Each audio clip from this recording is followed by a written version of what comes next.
তুফান ভাই, আপনি তো পুরানো একজন সাকিবিয়ান, বসন্ত এসে গেছে, আপনাদের বসন্ত গোলাপ দিয়ে আপনাদের বসন্ত ঋতু শুরু করলাম। অনেক অনেক থ্যাঙ্কস তোমাকে, অনেক অনেক ধন্যবাদ প্রিয় ছোট ভাই। আমার পক্ষ থেকে তোমাকে আমার ভালোবাসা রিটার্ন করলাম। Take my heart, give me some love. Thanks. এখন মূলত আমরা যে কথা বলতে আসলাম যে এই যে আমাদের যে শাকিব খানের যে উত্থান এবং সেই উত্থান প্রথম থেকে আপনি তো বিশ্লেষণ করতে পারেন। শাকিব খানের যে তিন ক্যাটাগরি ভক্ত আছে, যে সাকিবিয়ান্স, এখন যে এক সাকিবিয়ান্স বেশি বোঝে, এক সাকিবিয়ান্সটা কম কম বোঝে কিন্তু শাকিব খান ছাড়া কিছু বোঝে না, আরও এক সাকিবিয়ান্সটা বেশি বোঝে, বেশি কম বোঝে, বেশি কথা বলে। এই তিন ক্যাটাগরি সাকিবিয়ানদের নিয়ে আপনার মূল্যায়ন, সেটা মূল্যায়নটা আমরা জানতে চাই সম্পূর্ণভাবে, আপনি একটু বুঝেই বলেন। ভালোবাসার বহিঃপ্রকাশ হলো আবেগ। মানুষের আবেগ যদি না থাকে, ভালোবাসা সেখানে থাকে না। শাকিব খানের প্রতি তিন ক্যাটাগরি বলো, এক ক্যাটাগরি বলো, সবারই আবেগ আছে। আবেগের বসে আমরা অনেকে অনেক কিছু করি। এটা আমরা 2006 সাল থেকে শুরু করছি। 2010-16-তে আমরা বেশি আবেগী হয়ে গেছি। তো আবেগের দিন কিন্তু এখন শেষ। এখন শাকিব খান সুপারস্টার না, শুধু শুধু স্টার না ঢালিউডের, তিনি এখন ওয়ার্ল্ড ওয়াইড মেগা স্টার। তাকে নিয়ে ভাবনা চিন্তা থিঙ্কিংগুলো আমাদের বিগ হতে হবে, গবেষণামূলক হতে হবে। তুমি যে বললা তিন ক্যাটাগরির সাকিবিয়ান, এক সাকিবিয়ান আবেগী, এক সাকিবিয়ান বেশি কথা বলে বেশি বুঝে, আরেক সাকিবিয়ান বেশি বুঝে এবং বেশি গবেষণাও করে। আমার মতে সবাইকে এখন স্থিতিশীল হতে হবে, চিন্তাশীল হতে হবে। একটা কথা বলার আগে বেশি বেশি শাকিব খানকে নিয়ে রিডিং করতে হবে, তার খবরগুলো রাখতে হবে, তার ব্যক্তিগত জীবন থেকে শুরু করে তার চলচ্চিত্র জীবন, সামাজিক জীবন এবং দেশ নিয়ে তার ভাবনা, জীবন নিয়ে তার ভাবনা, এগুলো আমাদেরকে সবাইকে ধারণ করতে হবে। শাকিব খান কী বলতে চায় সেটা যদি আমরা না বলতে পারি, তাহলে আমরা সাকিবিয়ান হওয়াটা আমাদের মানে হবে না। সত্যিকারের সাকিবিয়ান হতে হলে শাকিব খানকে গবেষণা করতে হবে। শাকিব খান যেহেতু এখন বাংলাদেশ চলচ্চিত্রে ওয়ান ম্যান ইনস্টিটিউট, একটা একটা গবেষণাগার। শাকিব খানকে গবেষণা করলেই বাংলাদেশ চলচ্চিত্রে অনেক কিছু খুঁজে পাওয়া যাবে। চলচ্চিত্রকে যদি ডেভেলপ করতে হয় তাহলে শাকিব খানকেই গবেষণা করতে হবে। এখন এই যে শাকিব খান এবারে যে বিপিএল দলটা নিয়েছে ঢাকা ক্যাপিটালস, হুম। এটা নিয়ে অনেকেই সমালোচনা করছে, অনেকেই পজিটিভ কথা বলছে যে হেরে গেছে শাকিব খান নিয়েছে, এটা নিয়ে আপনার কি বলার আছে? বা এবং আমাদের লাস্ট যে শাকিব খান যে গত 1 তারিখে যে খেলা দেখতে আসছিল, এই যে মোমেন্টগুলো যে ক্রিয়েট হয়েছে মানুষের মাঝে, এটা নিয়ে আপনার কি বলার আছে? যখন ঢাকা ক্যাপিটালস বারবার পরাজয় বরণ করলো, তখন কিন্তু ঢাকা ক্যাপিটালসকে নিয়ে মানুষ সমালোচনা করে নাই, সমালোচনা করছে শাকিব খানকে নিয়ে। শাকিব খানকে নিয়ে রোস্টিং করেছে, নানান রকম কটু বাক্য শুনাইছে, গালাগালি করেছে। কিন্তু সব মিলে ঢাকা ক্যাপিটালস হেরে যাওয়ার পরও ম্যাজিস্টার শাকিব খান সৌজন্যমূলক লাস্ট খেলায় যখন মাঠে গ্যালারিতে হাজির হলেন, তখন কিন্তু বাংলাদেশের মানুষ তাকে ভালোবাসার চাদরে ঢেকে নিয়েছে, তাকে ফুল দিয়ে শুভেচ্ছা জানিয়েছে, লাল গালিচায় তাকে অভিনন্দন জানিয়েছে। কারণ হেরে যাওয়ার পরেও হিম্মত নিয়ে যে দাঁড়াতে পারে সেই তো মহাপুরুষ, আর শাকিব খান সেটাই করে দেখিয়েছে। হ্যাঁ, সে একটা কথা বলছে যে আমি কখনো হারিনি, নয় জিতি না কিন্তু শিখি। মানে এই কথাটা সত্যি একজন মেগাস্টার হিসেবে এই কথাগুলো আমাদের কাছে, যে আমরা সাকিবিয়ান্স হয়ে যে আমাদের কাছে যে কতটা শক্তি বেড়ে গেছে, যে সে যদি কোনো জায়গায় নত শিকার না হইতে পারে, সে প্রথম থেকে শুরু হাঁটিয়ে কচ্ছপের গতি এগিয়ে এখন বাংলাদেশে একটা পর্যায়ে নিয়ে গেছে। তার খেলা দেখতে গেছে তারাও, ওই যারা সাংবাদিক ছিল, তারপরে ছিল সবাই কলম এত ক্রিকেটার ছিল, তাদের কাছে না গিয়ে শাকিব খানের কাছে যে একটা সাক্ষাৎকার, একটা রিলস ভিডিও, মানে এটা যদি করছে আমাদের কাছেও ভালো লাগছে এই বিষয়টা। এটা নিয়ে কি বলার আছে? আসলে বিষয়টা হলো কি, একটা গল্প বলি আমি তোমাকে। তুমি দেখবা কখন সফল হবা, তুমি নিজেই বুঝতে পারবে। যখন তোমাকে নিয়ে অসংখ্য মানুষ সমালোচনা করবে নেগেটিভ, যখন তুমি দেখবা আমার আশেপাশে বন্ধুবান্ধব সরে দাঁড়াচ্ছে, যখন তুমি দেখবা আমাকে একা একা লাগছে, যখন তুমি দেখবা পৃথিবীর আসল রূপ আমার সামনে উপস্থিত হয়ে যাচ্ছে, যখন তুমি দেখবা কাছের মানুষরাও তোমার সুযোগ নেওয়ার চেষ্টা করতেছে, তুমি ঠিক দেখবা কিছুক্ষণ পরেই তুমি সফলতার পথে হাঁটতেছো। মেগাস্টার শাকিব খানের জীবনও ঠিক এরকম। যতবার ওই যে উনি বলছেন যে আমি হারিনি, কিছু শিখি আর কিছু জয়লাভ করি। তো ওনার জীবনটাই হলো এরকম, মানে উঁচু নিচু রাস্তা দিয়ে হাঁটতে গিয়ে হচট খেয়ে শিখেছেন আর জয় করেছেন। ঢাকা ক্যাপিটালসটাও তার জন্য এরকমই ছিল।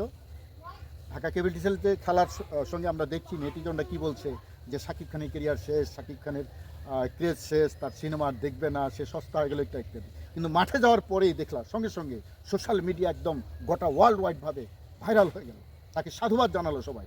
মনে হয় ওই যে গত 1 তারিখ ঢাকা ক্যাপিটাল বাদ পড়ার পর মনে হয় ফাইনাল বিশ্বকাপ জিতেছে এরকম একটা মোমেন্ট, বা ফাইনাল বিপিএল এ জিতছে এরকম একটা মোমেন্ট ক্রিয়েট হয়েছিল শাকিব খান যাওয়ার সাথে সাথে। এটা আমাদের কাছে ভালো লাগছে। তারপর যাই হোক, এই কথাগুলো আমরা অনেকেই বলছি, অনেকে আলোচনা করছে, পুরান কথা রেখে আমাদের মূল যেটা আমরা কথা বলতে আসলাম যে বরবাদ নিয়ে শাকিব খান যে একটা কথা বলছে যে 100 কোটি ক্লাবে যাইতে পারে এই ছবি থেকে, যদি বাংলাদেশে যদি কোনো কিছু না হয়, বরবাদ নিয়ে ষড়যন্ত্র না করে, এটা নিয়ে আপনার কি একটু বলেন।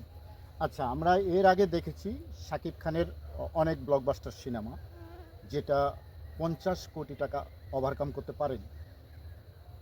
তো আমরা প্রিয়তমা থেকে দেখছি তার সিনেমার যে ক্রাউড, তার সিনেমা যে ওয়ার্ল্ড ওয়াইড একটা ব্যবসা সফল হচ্ছে, একটা ক্রাউড তৈরি হচ্ছে, নেট দুনিয়া একেবারে আলোচনার পর বছরের পর বছর আলোচনায় থাকতেছে। প্রিয়তমার আলোচনা কিন্তু এখনও শেষ হয়নি, রাজকুমারের আলোচনা শেষ হয় নাই, দরদ যেমনটাই হোক বাংলাদেশের ক্লান্তির লগ্নে মুক্তি পেয়েছে দরদ। যে ক্রাউড, যে আলোচনা তৈরি হয়েছিল, দরদের যে হাইপ তৈরি হয়েছিল, আর বাংলাদেশের এরকম 500 সিনেমার হাইপ তৈরি হয়নি। এখন আপকামিং সিনেমা আসতেছে বরবাদ। বরবাদ নিয়ে তিনি চ্যানেল আই যে সাক্ষাৎকারটি দিয়েছেন, আমি দেখেছি সেটা। তিনি বলেছেন, স্বপ্ন দেখেছেন যে 100 কোটি টাকার ক্লাবে পৌঁছাবে বরবাদ। আমি বিশ্বাস করি 1000 বার, যদি বাংলাদেশের কোনো ফিল্ম পলিটিক্স না হয়, বাধার সৃষ্টি না হয়, ফিল্মটি যদি পাইরেসি না হয়, আর অতিরঞ্জিত বক ওয়ালারা যদি নেগেটিভ প্রচারণা না করে বরবাদকে নিয়ে, 100 কোটির ক্লাবে ছাড়িয়ে যাবে বরবাদ। কারণ বরবাদ ওই জায়গা থেকে মেকিং হয়েছে, যে লোকটা প্রধান চরিত্রে অভিনয় করেছেন সেটা মেগাস্টার শাকিব খান, তিনিই বলতে পারবেন যে বরবাদ কি হয়েছে। ওনার মুখ থেকে যেহেতু এই কথাটি এসেছে, তার মানে উনি বুঝেন বরবাদে কি মাল মেটেরিয়াল আছে। আর এই যে বরবাদের নুক নিয়ে, এই টাকমাতা বা এই যে চুল বড় চুল ছোট, এইটা নিয়ে যারা কথা বলে, এটা কি বলা কি সঠিক না সব কিছু ভুল? আমি বলি, ওয়ার্ল্ডের যে বিখ্যাত বিখ্যাত সিনেমাগুলো আছে, যেমন রাজামৌলির একটা সিনেমা মেকিং হচ্ছিল বাহুবলী, এডিটিং প্যানেল থেকে তার একটা পিকচার শুধু ভাইরাল হয়েছিল।